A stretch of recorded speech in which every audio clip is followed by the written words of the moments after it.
My question is this. The Labour Party has a very good track record on women's rights, and particularly in investing in women's centres for vulnerable women and women who offend. But still more women than ever before are going into prison. And they're often victims themselves and overwhelmingly involved in low-level nuisance crime.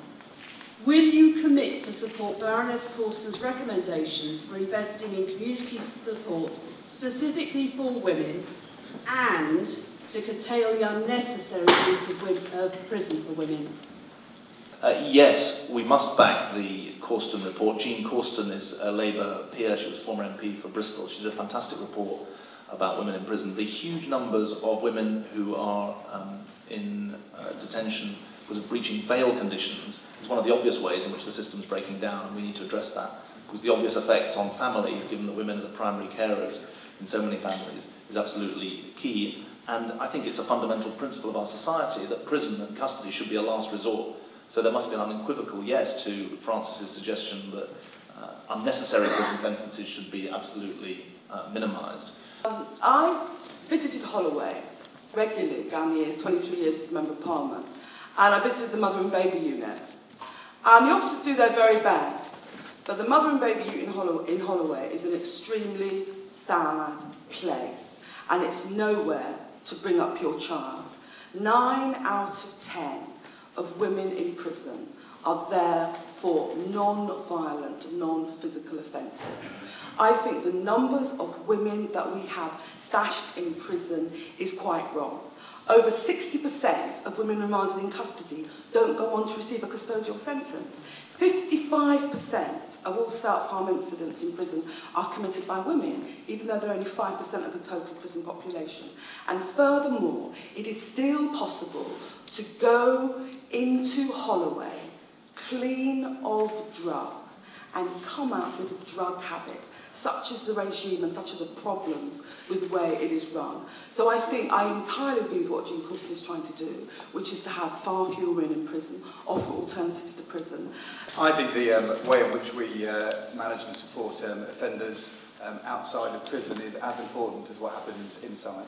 And there is nothing more frustrating for people working in a offending institution when the quality of the asset which arrives when a prisoner arrives is low quality. And there's nothing more frustrating and damaging when you don't have a proper engagement early with the probation service and the offender management service when young people are going out of custody. And if we can do that better by having a much greater role for the wider probation service, then we should do so. And I agree with Diane on that point. I also agree with Diane and David very much on the Corsten review, and I think, to be honest, they said it all. So look, Francis, in answer to your question, I agree with what others have said.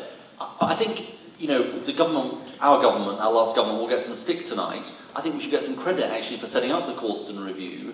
And as I understand it, 38 women's centres have been set up across the country, and the question now is defending those women's centres against the cuts that are going to come.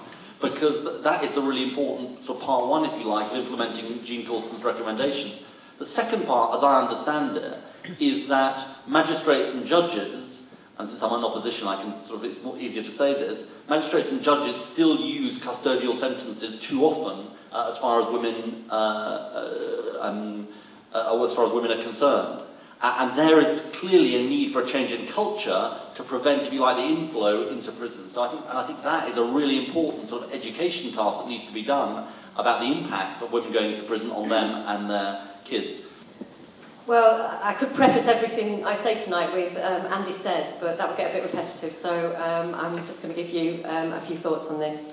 First of all, Jean's report is an excellent report, and she recommends that there should be small regional centres set up in local areas so that women can keep in contact with their families and keep those relationships, which will be absolutely key when they get discharged. I think Jean's report is more important than simply recommendations about how we treat women. I think Jean's report contains all the elements that we need to have if we're serious about criminal justice reform for everyone in this country.